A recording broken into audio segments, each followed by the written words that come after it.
I'm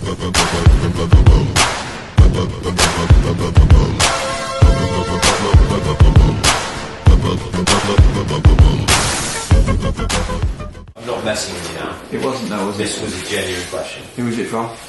It was actually from one of our Instagram followers. Oh shit. I'm not lying. And I thought it was actually a very... So that was either me, you, Katie, Alex. I asked myself the question. The question that was asked, I want you to interact with this. I don't know what the question is. So, I can't just interact off the bat. I need to know what the question is. the question was, if you do more than your usual daily output on any given day, e.g.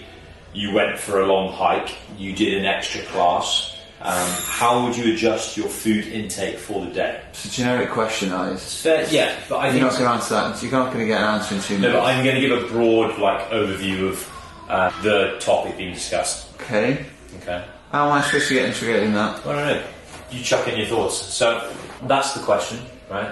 And here's the time. So I think what this is known as is let's exclude the extra class. Let's talk more about increased daily output. So if you did go for, you start, say you have a dog and you start going for an hour's walk a day, or you do go for a hike, or you've got a very physical job in general.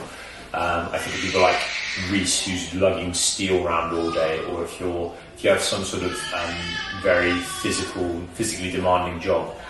Non-exercise activity thermogenesis, NEAT it's known as, is basically extra expenditure on a daily basis, not including exercise. So I think it does need to be accounted for within people's their food intake for the day. I think it definitely needs to be allowed for. What it exactly is there's no exact number, but as a general guideline, I would usually recommend somewhere between, let's say, 100 and 300 extra calories a day. I know that's a real rough number, but in terms of how much extra food you should have and allow for based upon that level. So I'll take myself, for example. I spend my day walking around the gym in general, helping people with equipment on and off. That's not, although it's not strenuous, it's extra activity. I go out for a walk for at least an hour a day with my dog. Needs to be accounted for. So I do eat probably a little bit more than I would necessarily need to, based upon the amount of calories that I've worked out that I need to eat on a daily basis. So that NEAT acronym should definitely be allowed for within your given food intake for the day, especially if you do more of it, or you find yourself doing more of it and feeling slightly hungry. That's usually a good indicator of why you might be feeling that hunger.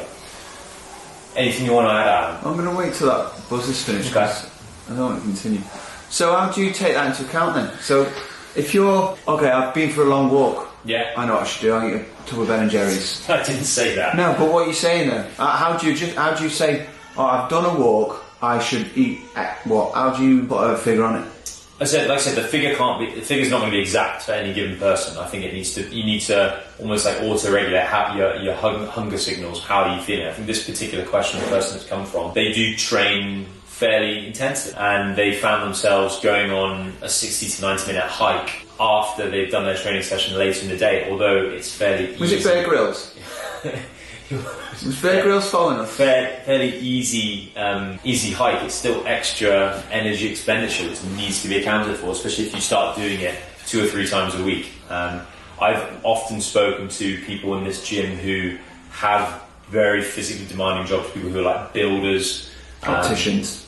Not opticians. If you're a sedentary job, then it won't necessarily count. But if you're up and you're active and you're moving around, taking things up and down stairs all day, it needs to be accounted for. And if you find yourself at the end of the day hungry after still being trained, even though you've eaten all your calories, I think you should listen to your body and go, maybe I need some extra food.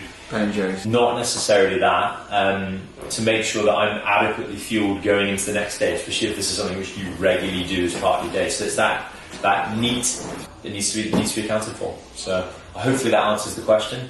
If you do more than your normal usual daily activity, would you adjust intake? The answer, yes, I absolutely would.